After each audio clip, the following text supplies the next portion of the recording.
De quoi il s'agit-il lorsque nos sages parlent de dons aux prêtres, ce qu'on appelle matanot keuna, concernant les viandes?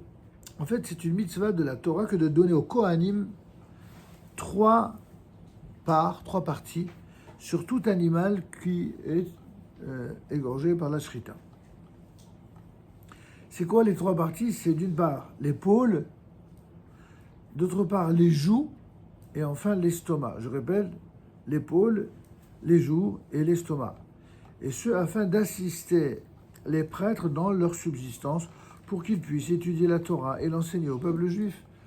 De la même manière que vous avez dans un système moderne de redistribution des contributions sociales, où chaque contribution permet à l'État de financer tel ou tel secteur d'activité économique, il y avait au temple de Jérusalem une véritable organisation économique fantastique où chaque contribution permettait une prise en charge de toute catégorie d'individus qui étaient tout entiers consacrés à la vie de la nation. Les Kohanim et les Lévi'im en faisaient partie. Ils étudiaient la Torah, certes, mais ils ne faisaient pas qu'étudier la Torah. Ils étudiaient principalement la Torah et ils offraient des corbanotes pour la rémission des fautes, et ce pour tout le clan d'Israël. À ce titre, ils avaient droit à un certain nombre de ce qu'on appelle matanot keuna, de cadeaux, mais qui ne sont pas des cadeaux de corruption, comme on peut le voir en politique. Il s'agit de cadeaux qui sont des contributions pour qu'il n'ait jamais besoin de tendre la main ou de faire les clodos là. Non. Qu'il puisse avoir et jouir d'une totale indépendance économique afin de se consacrer complètement à la sainteté et à la collectivité. Il faut bien comprendre que dans le judaïsme, on ne considère pas quelqu'un qui demande de l'argent comme un clodo, justement. On considère comme quelqu'un qui est dans le besoin. Mais parmi ceux qui sont dans le besoin, il y a deux catégories. Il y a ceux qui sont dans le besoin parce que malheureusement ils sont malades ou handicapés. Il y a ceux qui sont dans le besoin parce qu'ils ont commis dans leur vie des mauvais choix, on va dire comme ça, de manière pudique, et qui sont dans la situation difficile dans laquelle ils se trouvent parce qu'ils ont fait des bêtises.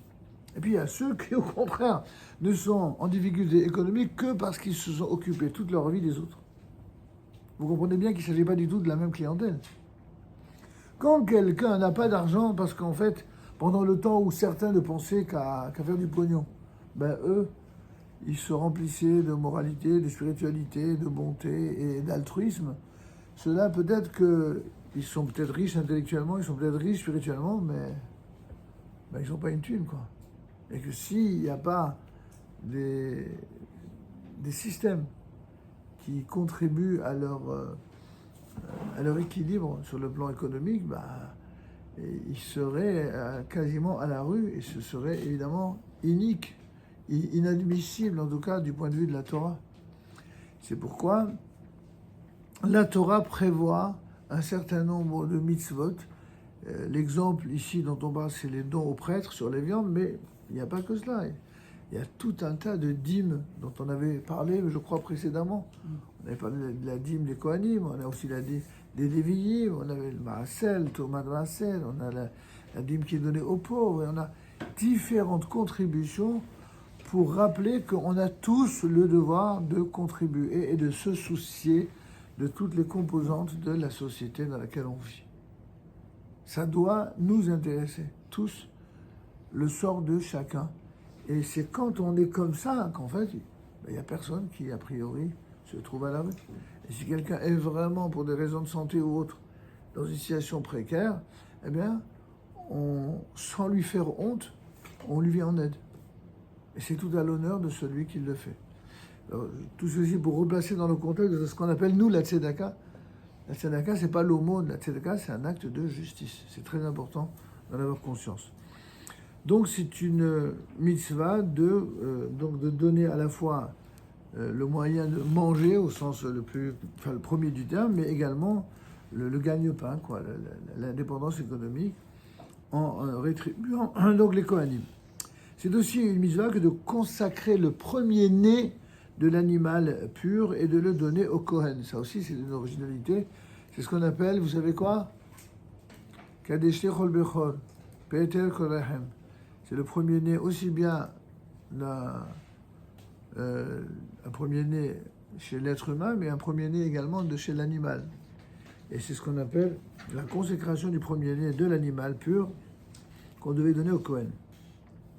À charge pour celui-ci d'offrir l'animal en sacrifice et d'en manger de sa chair afin de renforcer son service divin et dans sa mission publique. Si le premier-né est une femelle, eh bien, il n'est pas nécessaire de la donner au prêtre. Bon, il y a cela plusieurs raisons que on ne va pas évoquer dans le cadre de ce cours ici. De nos jours, où nous n'avons pas la possibilité de sacrifier les premiers-nés du bétail, alors il faut prévenir la consécration du premier-né, ce que l'on fait en vendant, par exemple, le fameux premier-né à un non-juif, une part de toute bête qui va mettre bas pour la première fois. Et dès lors que celui-ci est associé à la vente, alors le premier-né de la bête n'a point la kedusha, la sainteté du premier-né dont parle la Torah. Parce que n'a de véritable kedusha de premier-né que s'il appartient exclusivement à une personne juive. Mais s'il est associé à une personne non juive, il n'a pas donc cette obligation. C'est clair? Bon, mais c'est très particulier, donc je ne vais pas insister sur une chose qui concerne surtout l'époque du Temple, qui reviendra, si Dieu veut, en son temps, mais pour l'instant, ce n'est pas le cas. Alors, pour passer directement au sujet d'après, nous allons parler des œufs et de la cache-route des œufs, évidemment sans trop les casser pour ne pas faire d'omelette. On va parler de la cache-route des œufs dans un instant.